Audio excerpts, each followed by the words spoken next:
Welcome back. Russian President Vladimir Putin is currently in Egypt on an official two-day visit to Cairo.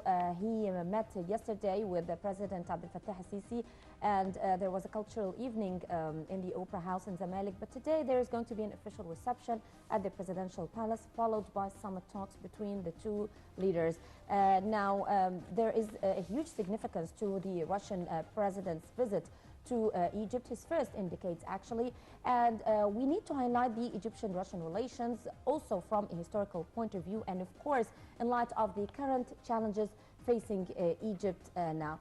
Therefore, we are very much delighted and honored to have with us General Dr. Yehya Sanjak, a military expert, to tell us more about the significance of the Russian president's visit to Egypt. Good morning to you, sir. Good morning. Good morning, sir. Good morning. First, we want to shed more light on the importance and significance of this visit, as President Vladimir Putin last visit to Egypt was in 2005. Yes. So how do you see this visit? First of all, thank you very much for your invitation for this interview. If we are going to talk about the relation between Egypt and Russia, we should go back again to 1558, start the relation between the Egyptian church and the Russian church, Orthodox church since this time, and it is written in the history that the Russian architect sent fur coat to the Egyptian church. And they have a good relation also with St. Catherine Church. So after the Russian Revolution, the political situation between Egypt and Russia go a little bit down until the revolution of 1952. In 1954, President Gamal Abdel Nasser sent for weapons from Russia, and he succeeded to get a lot of weapons, several kinds of weapons from Czechoslovakia. After that, we continue, and the Russian Republic helped Egypt in building the High Dam. And I remember President Khrushchev came to Egypt to announce the start of the High Dam working in Aswan. After that, we started the war in '67, and we lost a lot of weapons since this time. And President Gamal Abdel Nasser went to Russia, asked for help, for equipment, and because it will take a long of time to prepare and to train on these weapons, they advised to help us by troops, especially in the Air Force and air defense. They came, they worked with us as advisors, and some troops came to help us in protect sky of Egypt, our air space. So after the death of President Abdel Nasser, President Anwar Sadat came, and he continued dealing with Russia in very good relationship, and just he asked for more weapons. And when we decided to start the war in '73, before the war in '72, he asked the Russian advisors to go back to Russia, just to leave the Egyptian army to fight alone, and to take back Sinai from Israeli troops.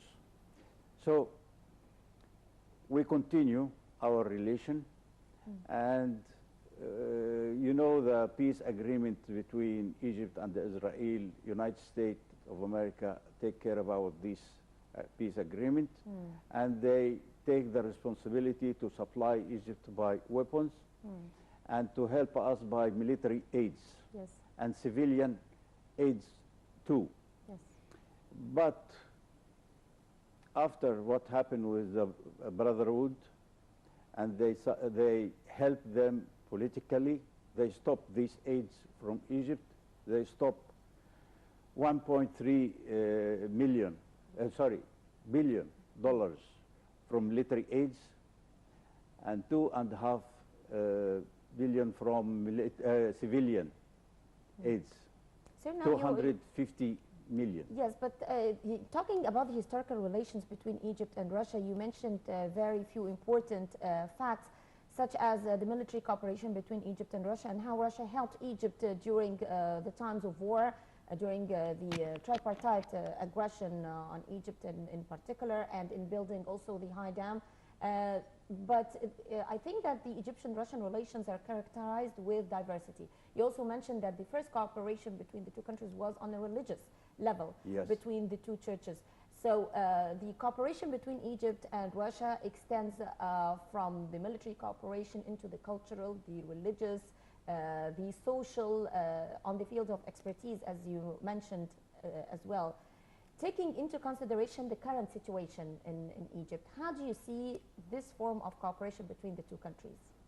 It is very important to Egypt and to Russia to start again a very good relationship, because Russia is suffering some economic problems this time according to the policy of United States and Europe against Russia. So it needs to have a cooperation with some countries to help them economically, especially to export their products to them. Mm-hmm. And Egypt is very good market for Russia to supply them with the Russian equipment, Russian products. At the same time, Egypt also suffering some economic problems and needs some help, some political help and economic help.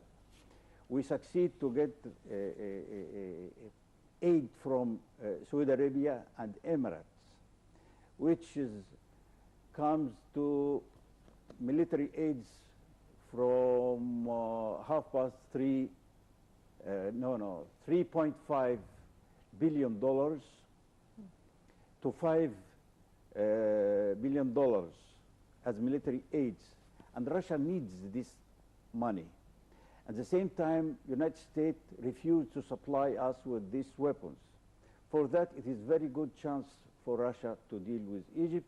At the same time, Russia needs to have a feet on the warm water in Mediterranean Sea, because it was dealing with Syria in this respect, and they have a navy base, marine, in Laziquia.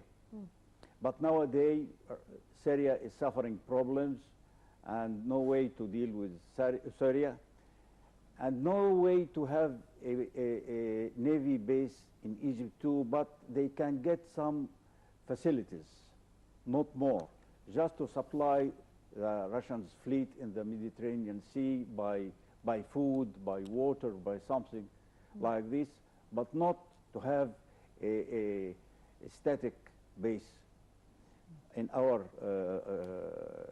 territory. So it is a dual cooperation between Egypt and Russia.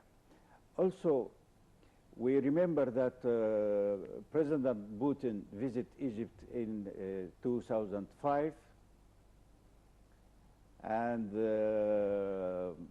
President Hosni Mubarak visited Russia in 2008, and Morsi visited Russia in 2013. Then President Fattah al-Sisi visited Russia as a military minister of defense in 1913, then as a president in 2014. So it means that is the second time for President Putin to come to Egypt, and I think that President Fattah al-Sisi is going to welcome him, because he welcomed President Sisi in his first visit as a president to Russia. And they are going to start their negotiation today, after his arrival yesterday. And I'm sure they are not going to deal with the full details of civilian relation, economic relation, military relation, just